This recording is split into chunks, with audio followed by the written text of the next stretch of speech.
Hi everyone, welcome to केमर्स only. आज से मैं केमिस्ट्री का सॉल्यूशन स्टार्ट कर रही हूँ, जो कि यूपी पीसीएस के प्री में पूछा जाता था पहले।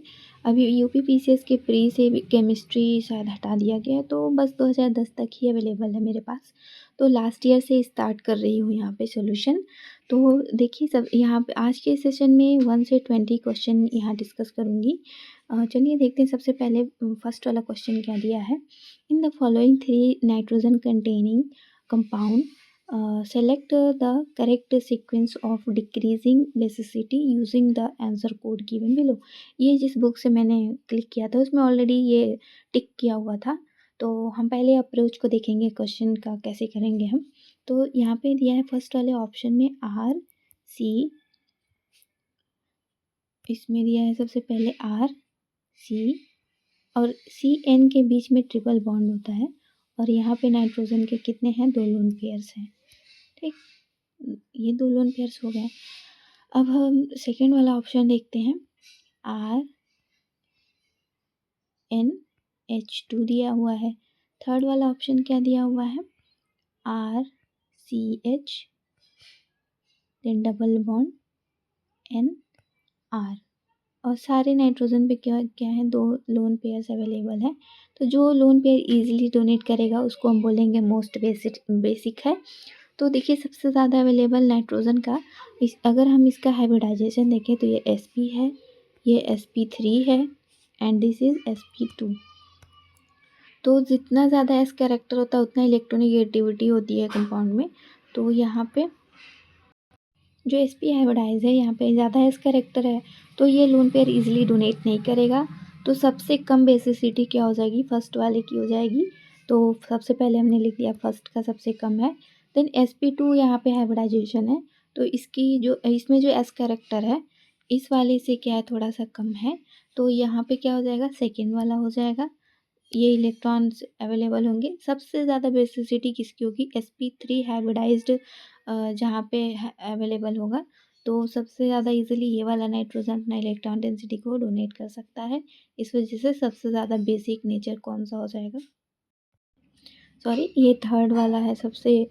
उसके बाद से जो सबसे कम बेसिसिटी होगी वो किसकी हो जाएगी, और सबसे ज़्यादा बेसिक नेचर कौन सा होगा, सेकेंड वाले कंपाउंड का होगा। तो यहाँ पे ये वाला ऑर्डर सही हो जाएगा। ठीक, ये हो गया हमारा फर्स्ट वाला क्वेश्चन का आंसर, जैसे कि बी ऑप्शन ऑलरेडी टिक किया हुआ था। अब देखिए क्वेश्चन नंबर सेकेंड देखेंगे।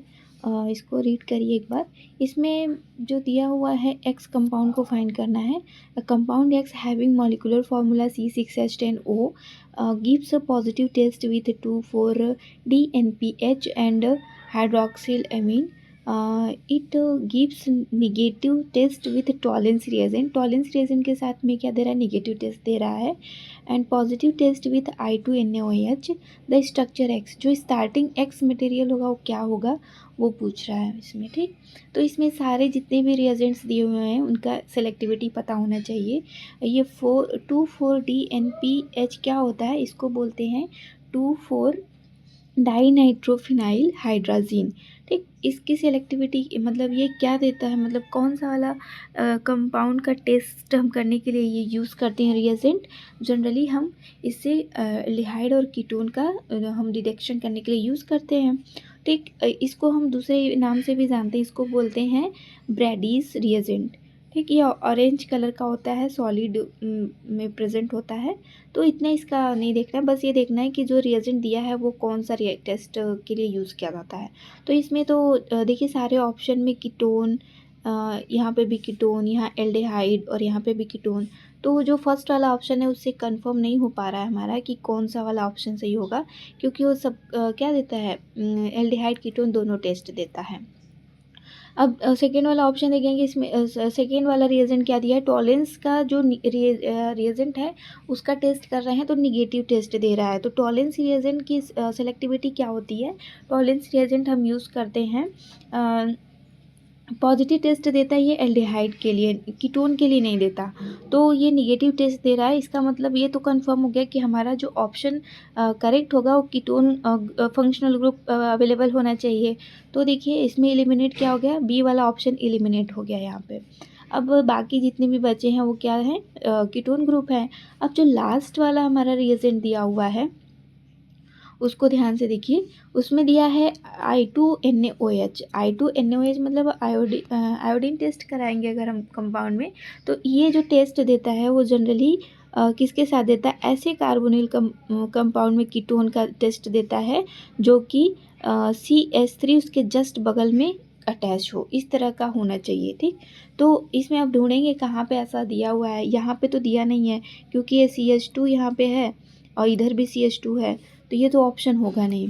अब वो देखिए हमारा बी वाला ऑलरेडी एलिमिनेटेड था, ए भी एलिमिनेट हो गया। अब सी वाला ऑप्शन देखिए, यहाँ पे CH3 दिया तो है लेकिन जस्ट इस कार्बोनिल कार्बन के बगल में नहीं है, नेक्स्ट कार्बन पे है, तो इसके वजह से सी ऑप्शन भी क्या हो गया, एलिमिनेट हो गया। अब ऑप्शन नंबर डी ही जो है वो क्या कर रहा है, सेटिस्फाई कर रहा है ये लास्ट वाले रिएजेंट की कंडीशन। ये हमारा सपोज ये रिंग जो है R हो गया और ये CH3 हो गया और ये कीटोन ग्रुप हो गया। ठीक, तो option number D will be correct answer for question number 2। So question number 2 का डी ऑप्शन टिक करेंगे। अब देखिए क्वेश्चन नंबर 3 रीड करिए क्या दिया है। Reaction of benzoic acid with diazomethane gives.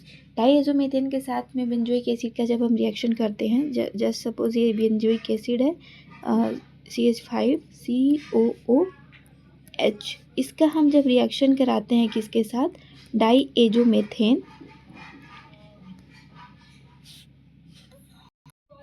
CH2N2 group के साथ में, तो ये रिएक्शन क्या देता है, यहाँ पे जो नाइट्रोजन गैस होता है वो रिलीज़ हो जाता है और ये जो प्रोडक्ट का फॉर्मेशन करता है वो मिथाइल बेंजोएट का फॉर्मेशन करता है। तो C6H5COO और हमारा यहाँ पे CH3 ऐड हो जाता है, ये है मिथाइल बेंजोएट। अब ऑप्शन में देखेंगे कहाँ पे दिया है, तो option number A phenyl acetic acid नहीं, ये भी नहीं, पैरा मिथाइल बेंजोइक एसिड है नहीं, तो option C is correct answer, D भी नहीं होगा। ठीक, अब क्वेश्चन नंबर 4 रीड करिए, इसमें क्या दिया है, रिएक्शन नहीं, the reactive intermediate involve in the reaction. इस वाले रिएक्शन में क्या मतलब कि इंटरमीडिएट इन्वॉल्व होगा, तो जब हमारा सिल्वर सॉल्ट के साथ में Br2 के प्रेजेंस में हीट कराते हैं तो रिएक्शन जो होता है वो क्या बनाता है, एराइल हैलाइड या फिर एल्काइल हैलाइड का फॉर्मेशन करता है, जैसा कि यहाँ पे फॉर्म हुआ है। और जब इसका हम रिएक्शन देखते हैं तो इसमें फ्री रेडिकल रिएक्शन होता है। ये जो नाम है रिएक्शन का, हिंस डीकर रिएक्शन है। हिंस डीकर रिएक्शन जो होता है वो फ्री रेडिकल चेन मैकेनिज्म के थ्रू क्या करता है, प्रोसीड करता है। तो option number B will be correct answer. अब यहाँ पे रिएक्शन दिया, ये 5th क्वेश्चन क्या दिया है, among the following the reaction that proceeds through a carbocation intermediate. Carbocation किस में फॉर्म होता है, फ्रेडल क्राफ्ट जो रिएक्शन होता है, हाँ इसमें तो फॉर्म होता है। विटिक रिएक्शन में भी नहीं फॉर्म होता, इसमें फॉस्फोरस इलाइट फॉर्म होता है इंटरमीडिएट, और इसमें एल्डोल में कार्बन आयन का फॉर्मेशन होता है। क्लाइजन कंडेंसेशन में भी ये कार्बन कैटायन का फॉर्मेशन नहीं होता। तो option A is correct answer. हम यहाँ पे जो फ्रेडल क्राफ्ट रिएक्शन होता है कि यहाँ पे एग्जांपल दिखाते हैं। सपोज़ यहाँ पे अगर बेंजीन है और इसके साथ में हम रिएक्शन करा रहे हैं किसका, RCO और Cl के साथ में, तो ये जो बेंजीन का ये इलेक्ट्रॉन डेंसिटी है, इस वाले कार्बन को जब क्या करता है, प्रोवाइड कराता है, तो यहाँ से लिविंग ग्रुप यहाँ से चला जाता है। तो ये फाइनल जो फॉर्म होता है यहाँ पे बेंजीन रिंग के पास में, सॉरी बहुत ही छोटा बन गया यहाँ पे, अगर बेंजीन रिंग का हम फॉर्मेशन यहाँ हो रहा है और यहाँ पे आके CO और R का एडिशन हो रहा है और यहाँ पे जो है पॉजिटिव साइन आ गया। ठीक, और जो पहले से पाई बॉन्ड्स थे हो गए।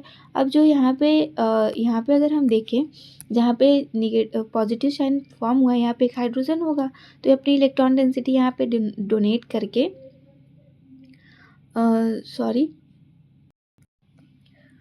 यहाँ पे जो पॉजिटिव साइन है और यहाँ पे जो बगल में कार्बन है, यहाँ पे एक हाइड्रोजन तो होगा ही, तो ये जो हाइड्रोजन है क्या करेगा, अपनी इलेक्ट्रॉन डेंसिटी यहाँ पे रिलीज़ करके बाहर चला जाएगा।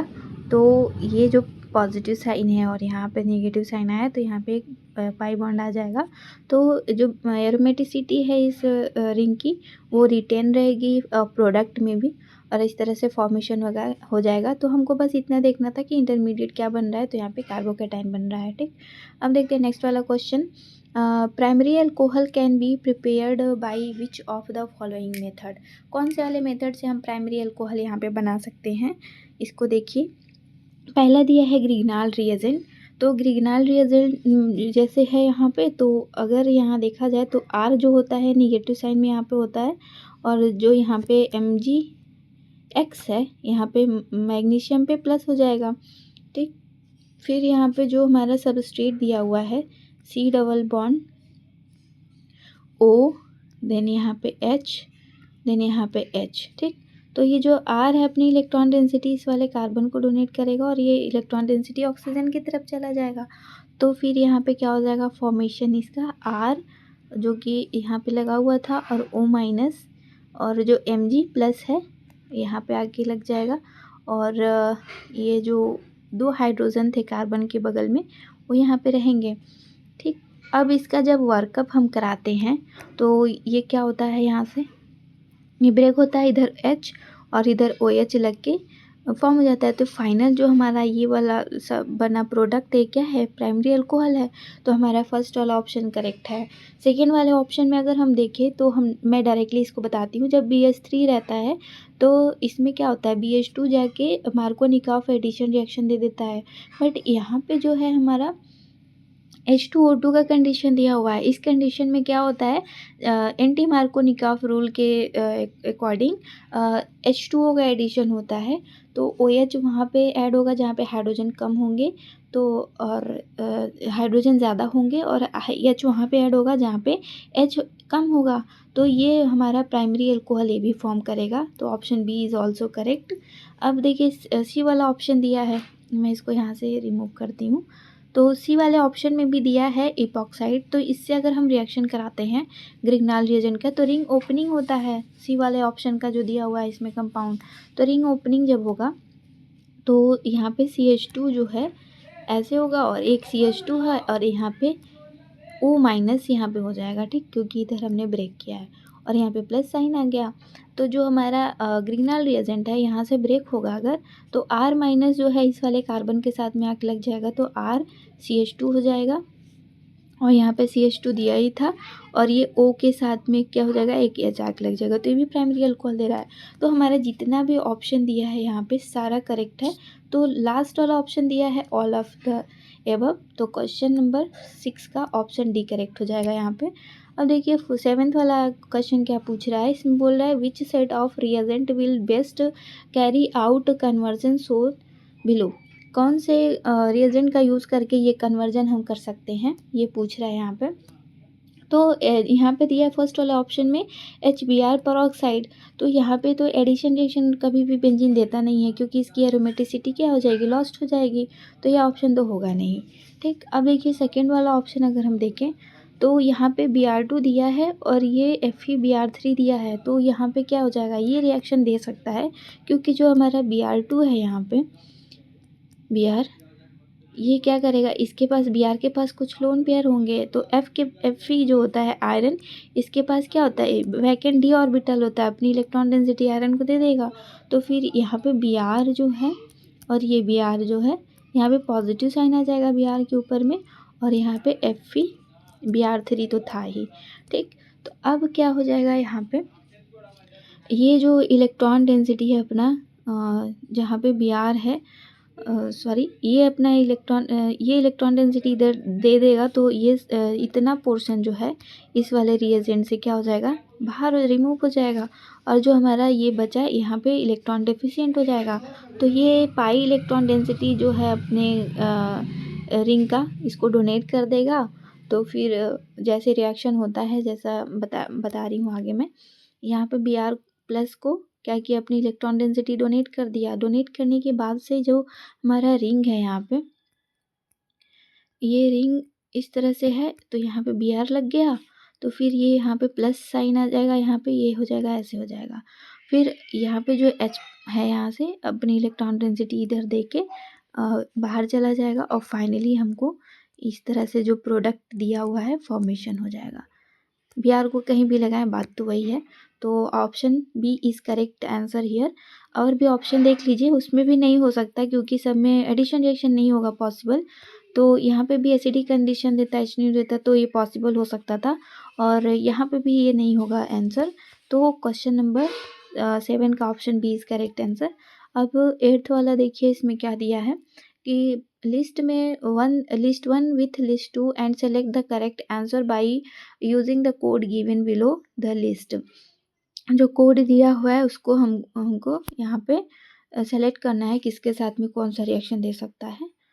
अगर इसमें हम देखें अगर तो ये ऑप्शन नंबर E1 किसका हो सकता है देखेंगे तो जहाँ E1 का वो होता है ना रिएक्शन जहाँ पे स्टेबल कार्बोकेटाइन का फॉर्मेशन होता है, तो सारे सबस्ट्रेट में देखिए कौन सा वाला 3 डिग्री कार्बोकेटाइन का फॉर्मेशन कर सकता है। यहाँ पे अगर OH को यहाँ से रिमूव कर दें तो ये क्या हो जाएगा, स्टेबल कार्बोकेटाइन का फॉर्मेशन हो जाएगा। तो हमारा ऑप्शन बी का जो आंसर होगा यहाँ पे 1 हो जाएगा। और यहाँ पे E2 किसके लिए देखेंगे, जहाँ पे अनस्टेबल मतलब ज़्यादा स्टेबल कार्बोकेटाइन नहीं फॉर्म होता है। जनरली हम देखते हैं 1 डिग्री कार्बोकेटाइन जो होते हैं वो E2 रिएक्शन देते हैं। तो यहाँ पे अगर हम Br को रिमूव करते हैं तो यहाँ पे 1 डिग्री कार्बोकेटाइन का फॉर्मेशन हो जाएगा। तो ये C वाले का क्या हो जाएगा 3। तो बी का 1 ए में भी दिया है, बी में दिया है, लेकिन सी का जो दिया है 2 फर्स्ट वाले में दिया है, थर्ड और डी वाले में थर्ड दे दिया है। इस वजह से हमको ये वाला 2 ऑप्शन टिक करने की वजह से पता लग गया कि जो हमारा ए होगा उसका थर्ड हो जाएगा। मतलब जो ए वाला दिया है इसका E1CB रिएक्शन मैकेनिज्म हो जाएगा। तो इसका करेक्ट आंसर क्या हो जाएगा ए। अब देखिए क्वेश्चन नंबर 9 रीड करिए, इसमें क्या दिया है, विच of the following compound give only SN2 reaction. SN2 reaction कौन सा देगा इसमें से, इसको बताना है। इसके लिए कभी भी हम ये देखेंगे कि जब भी हम कोई कार्बोकेटाइन का फॉर्मेशन करें और बगल में कोई कार्बोनिल कंपाउंड आ जाता है तो हमेशा SN2 रिएक्शन देता है। यहाँ पे तो स्टेबल कार्बोकेटाइन बनेगा क्योंकि यहाँ पे बेंजीन दिया, स्टेबलाइज हो जाएगा। ठीक, अगर यहाँ पे हम इसको हटाते हैं तो 3 डिग्री कार्बोकेटाइन बन जाएगा, तो ये भी SN1 देगा। और अगर हम यहाँ से इसको रिमूव करते हैं तो इसकी भी स्टेबिलिटी बनी रहेगी due to the delocalisation of electrons. लेकिन हम डी वाले ऑप्शन में देखिए, अगर इसको हटाते हैं तो यहाँ कार्बोकेटाइन का फॉर्मेशन होगा और ये जो है हाईली अनस्टेबल है, इस वजह से यहाँ पे SN1 नहीं होगा, SN2 होगा। तो option D will be correct answer. Question number 9 का option D will be correct answer. चलिए अब देखते हैं क्वेश्चन नंबर 10 में क्या दिया है, which one among the following is a correct statement. कौन सा इसमें से करेक्ट स्टेटमेंट है। तो करेक्ट स्टेटमेंट मतलब देखने के लिए हमको थ्योरेटिकली कंफर्म होना चाहिए ये सारी चीज़ें। यहाँ पे सारे ऑप्शन को अगर हम रीड करें तो बोल रहा है vitamin are synthesise by all living organism in very small amount. ये सिंथेसाइज नहीं होता, ये रिक्वायर्ड होता है स्मॉल अमाउंट में, तो ये ऑप्शन करेक्ट गलत हो जाएगा। तो इसमें क्वेश्चन में करेक्ट पूछा है तो करेक्ट ऑप्शन को हमको फाइंड आउट करना है। Carboxypeptidase is widely used for determination of C terminal amino acid in protein. हाँ, ये एक ऑप्शन सही है। अगर हम सी वाला ऑप्शन देखें, denature protein are optically inactive. नहीं, डी नेचर जो प्रोटीन होते हैं ऑप्टिकली एक्टिव होते हैं, डी इनएक्टिव नहीं होते हैं। Vitamin C and E are water soluble. नहीं, विटामिन C जो होता है वो वाटर सॉल्युबल होता है, बट E जो होता है फैट सॉल्युबल होता है। तो option D is also incorrect option. तो इसमें करेक्ट पूछा है, उसके अकॉर्डिंग करेक्ट के अकॉर्डिंग अगर हम देखें तो option B is correct answer. Okay, अब आते हैं क्वेश्चन नंबर 11। इसको रीड करिए, तो बहुत ही इजी क्वेश्चन है ये, LT के एग्ज़ाम में भी कई बार पूछा गया है। कई बार क्या, एक बार कंडक्ट हुआ था तो इससे रिलेटेड क्वेश्चन आया था, तो इसमें ज़्यादा वो नहीं है। एसीटोन का अगर पूछ रहा है यहाँ पे, तो एसीटोन का हमको स्ट्रक्चर पता होना चाहिए।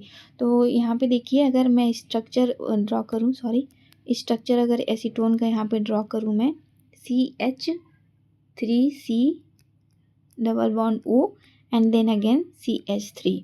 तो यहाँ पे इस कंपाउंड में देखना है कि कौन से पॉसिबिलिटीज़ अवेलेबल हैं।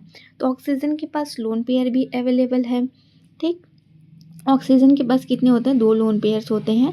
तो यहाँ पे देखिए पाई बॉन्ड भी अवेलेबल है, सिग्मा बॉन्ड भी अवेलेबल है। तो इसमें सारे तरह के ट्रांजिशंस क्या होंगे, इसमें क्या हो सकते हैं, पॉसिबल हो सकते हैं।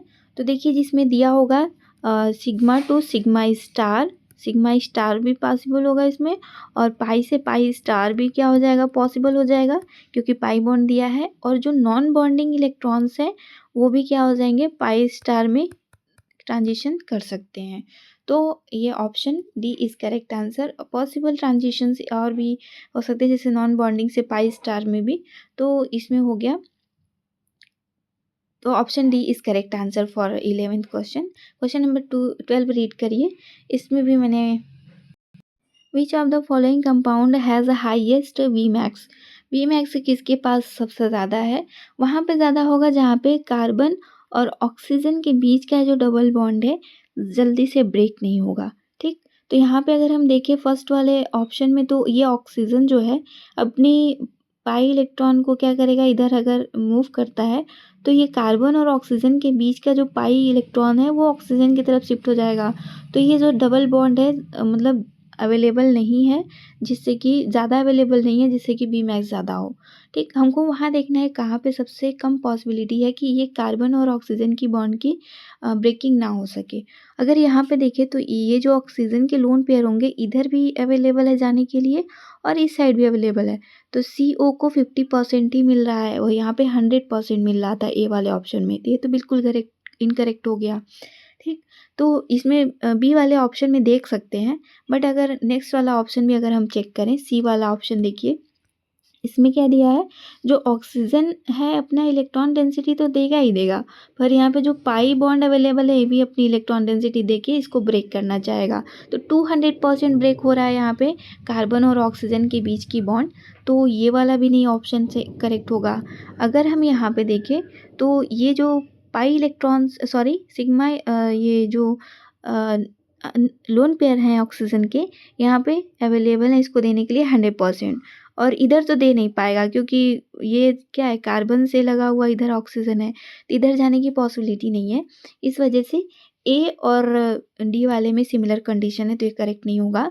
सिर्फ ऑप्शन नंबर हम देख रहे हैं बी में ही पॉसिबिलिटी है कि लेमडा मैक्स क्या हो जाएगा, मैक्सिमम हो सकता है, क्योंकि लेस अवेलेबल है ये ये CO बॉन्ड के पाई CO के बीच का जो पाई बॉन्ड है उसको ब्रेक करने के लिए। तो option B is correct answer. Question number 13 read करिए। ये तो स्टेटमेंट बेस है तो इसमें ज़्यादा दिक्कत नहीं होनी चाहिए। इसमें क्या दिया है, कंसिडर द फॉलोइंग स्टेटमेंट। इसमें क्या दिया, orthofluorobenzoic acid is less acidic than orthochlorobenzoic acid.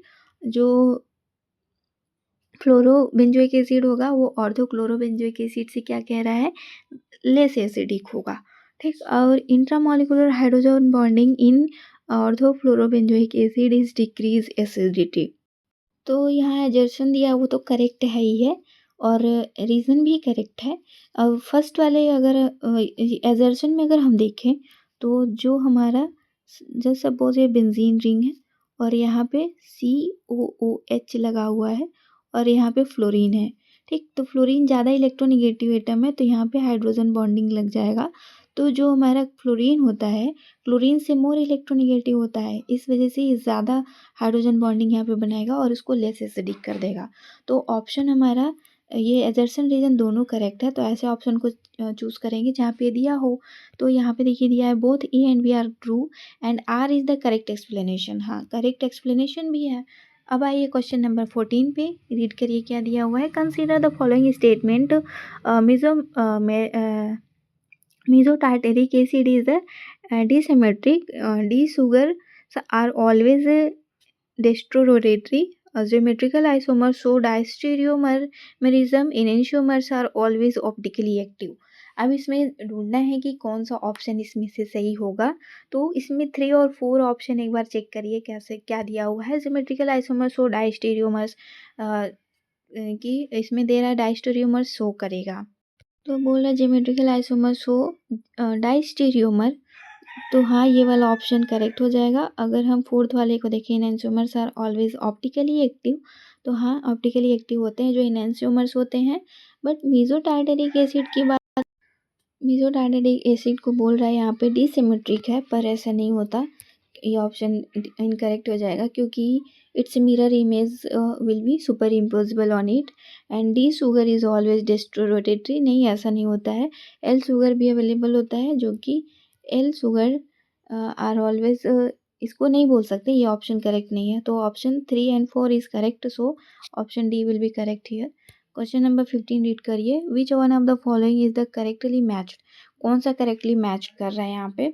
तो यहाँ पे बोल रहा है एवरेज मॉलिकुलर वेलोसिटी, ये दिया है। नहीं, ये नहीं होता है एवरेज मॉलिकुलर वेलोसिटी। क्या होता है इसका?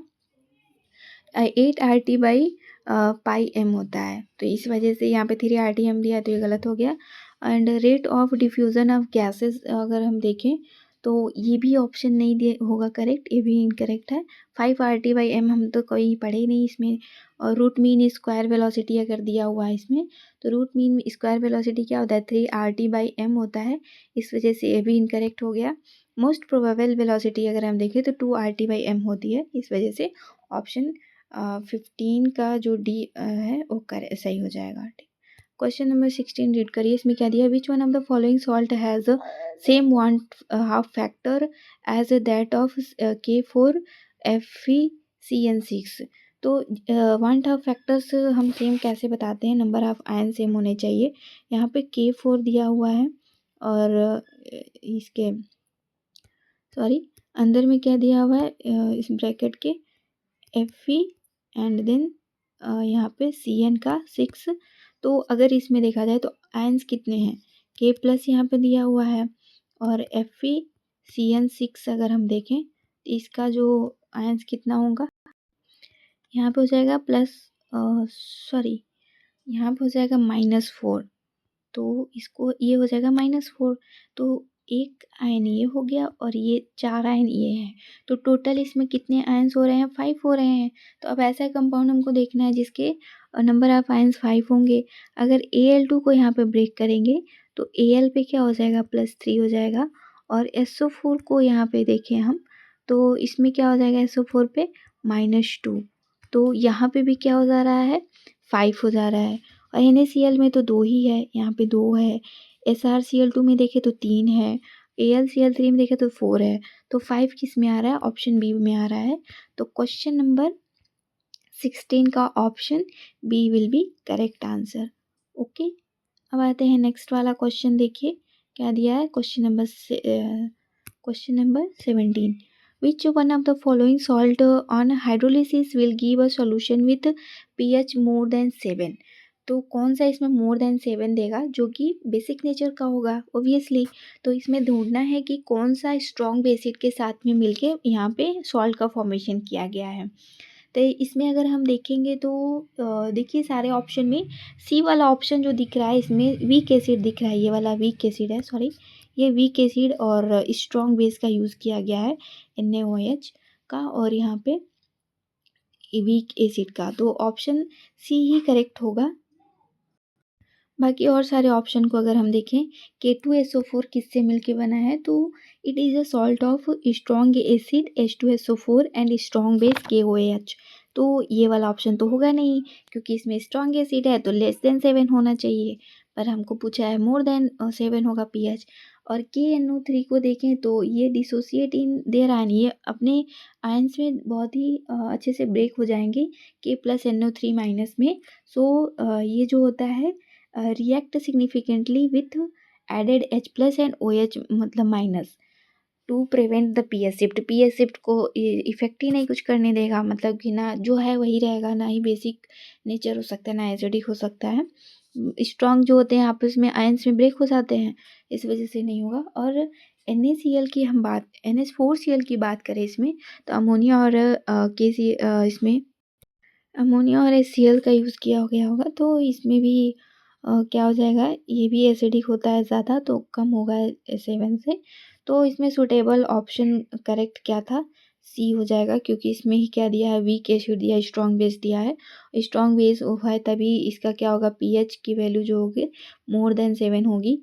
अब देखिए क्वेश्चन नंबर 18 को रीड करिए। Which one of the following is the correctly matched? कौन सा इसमें से करेक्टली मैच हो रहा है क्वेश्चन नंबर 18 में? इसमें दिया है यूटेक्टिक पॉइंट क्या होता है, इसको कैसे हम लोग डिफाइन करते हैं। पहला वाला ही ऑप्शन देखिए, लिखा है यूटेक्टिक पॉइंट। यूटेक्टिक पॉइंट हम जनरली देखते हैं कि फेज रूल से रिलेटेड होता है, उसमें हम पढ़ते हैं। गोल्ड नंबर क्या होता है, इसको गोल्ड नंबर को ही दिया था, सिग्मोंडी ने दिया था, तो ये ऑप्शन करेक्टली मैच कर रहा है। बफर सोल्यूशन हेंडरसन ने दिया था, इसका मतलब जो भी थ्योरी था। और हिट ऑफ ऑपरेटर्स जो होता है, इसमें क्या होता है, हम लोग ट्रांसपोर्ट नंबर का इसमें देखते हैं। तो option B will be correct answer here, क्योंकि वही मैच कर रहा है और करेक्टली मैच ही पूछा हुआ है क्वेश्चन में। क्वेश्चन नंबर 19 रीड करिए। Consider the following statement about a chemical equilibrium and equilibrium constant. Equilibrium constant और केमिकल इक्विलिब्रियम का हमको क्या करना है, इसमें मतलब एनालिसिस करना है। तो इसमें पूछ रहा है कौन सा वाला ऑप्शन करेक्ट होगा। तो इसमें अगर हम देखें, सारा ऑप्शन पढ़िए। Chemical equilibrium can be obtain in an open vessel, ये कभी पॉसिबल ही नहीं है। ओपन वेसल में हम इक्विलिब्रियम को फाइंड ही मतलब देख ही नहीं सकते हैं, क्लोज्ड वेसल में होना चाहिए। A catalyst can not change equilibrium constant, कोई कैटलिस्ट जो है इक्विलिब्रियम कांस्टेंट को नहीं चेंज कर सकता, ये बिल्कुल करेक्ट स्टेटमेंट है। और 3 वाला ऑप्शन देखिए, presence of inert material does not affect the equilibrium constant, इसमें इक्विलिब्रियम कांस्टेंट क्या होता है, इफेक्ट नहीं पड़ता है इससे। तो 2 और 3 कौन से वाले ऑप्शन में दिया है, डी में दिया है, तो option D will be correct answer for 19 question. And फिर 20 क्वेश्चन देखिए, इसमें क्या पूछ रहा है। The number of OH minus ion in 1 ml solution having pH is 7, अगर pH 7 दिया है तो इसमें क्या पूछ रहा है, OH माइनस कितने होंगे, कितने आयंस होंगे अवेलेबल। तो इसमें जो है pH कितना दे रखा है, 4 दिया हुआ है। तो अगर हम H प्लस का कंसंट्रेशन लिखते हैं इसमें, तो H प्लस को हम क्या लिख सकते हैं, यहाँ पे जो भी pH वैल्यू दिया होता है वो चला जाता है किसमें, 10 के पावर में चला जाता है। तो 10 टू दी पावर -4 मोल पर लीटर हो जाएगा ये, ठीक। और हम एक इक्वेशन जानते हैं, इसमें क्या होता है, H प्लस और OH माइनस का जो कंसंट्रेशन का प्रोडक्ट का वैल्यू होता है 10⁻14 होता है, ठीक। अब हमको कंसंट्रेशन जो है H प्लस का पता है, OH माइनस का कंसंट्रेशन फाइंड आउट करना है। तो इसके लिए हम क्या करेंगे, इस वाले वैल्यू को इसके नीचे भेज के इसको कैलकुलेट कर लेंगे। तो अगर हम यहाँ देखें तो 10 to the power -14 upon 10 to the power -4 को अगर हम सॉल्व करें यहाँ पे, तो क्या हो जाएगा, यहाँ पे 10/-10 इसकी वैल्यू हो जाएगी, ठीक। अब हमारा जो OH का कंसंट्रेशन है, OH माइनस का कंसंट्रेशन आया, वो क्या हो जाएगा, 10 10/-10 आ गया। अब जब भी हमको कंसंट्रेशन पता होता है किसी मतलब कंपाउंड का, तो उसका हम नंबर्स कैसे फाइंड कर सकते हैं, जब उस कंसंट्रेशन को हम क्या करें, एवोगाड्रोस नंबर के साथ में मल्टीप्लाई कर दें, तो हम वो नंबर ऑफ OH माइनस की वैल्यू क्या हो जाएगी, फाइंड हो जाएगी यहाँ पे। तो देखिए इसमें अगर हम देखें, number of OH minus ion अगर हम फाइंड करें, ये हो जाएगा आयन, तो क्या हो जाएगा, पहले एवोगाड्रोस नंबर क्या होता है, 6.023 इंटू 10/23 इसकी वैल्यू होती है। और जितना आयंस मतलब जो कंसंट्रेशन वैल्यू आया है उसको क्या करेंगे, इससे मल्टीप्लाई कर देंगे, 10/-10। अब इसका जब मल्टीप्लाई करेंगे तो क्या मिलेगा, यहाँ पे ये क्या है, इसका जो आयंस पर लीटर में दिया हुआ है, ये आयंस पर लीटर होगा ना, क्योंकि लीटर में हमारा ये क्या आ रहा है, मोल पर लीटर में आया था, तो ये लीटर हो जाएगा। क्योंकि ऑप्शन में देखिए सब में ml दिया हुआ है, तो अभी इसको भी ध्यान रखना है कि ml को भी कन्वर्ट करना है, लीटर को हमको ml में कन्वर्ट करना है। तो जब इसका मल्टीप्लिकेशन करेंगे तो क्या आ जाएगा, यहाँ पे 6 इंटू ये हो जाएगा, नंबर ऑफ आयंस कितने आ जाएंगे, 6.0023 इंटू 10 कितना हो जाएगा, 13, ठीक। ये हो गया हमारा आयंस पर लीटर। अब इसको ml में जब कन्वर्ट करेंगे तो 10⁻³ से क्या करेंगे, इसमें और मल्टीप्लाई करेंगे तो फाइनल आंसर हमारा आ जाएगा 6.023 इंटू 10/10। ये हो जाएगा करेक्ट ऑप्शन, तो इसका डी हो जाएगा आंसर। ठीक, अब जितना मैं बताई हूँ इसको आप एक बार खुद से ट्राई करिएगा करने के लिए, तो ईजिली हो जाएगा। इसमें बहुत ज़्यादा लेंदी नहीं था, मैंने टाइम ज़्यादा ले लिया है इसको सॉल्व करने के लिए।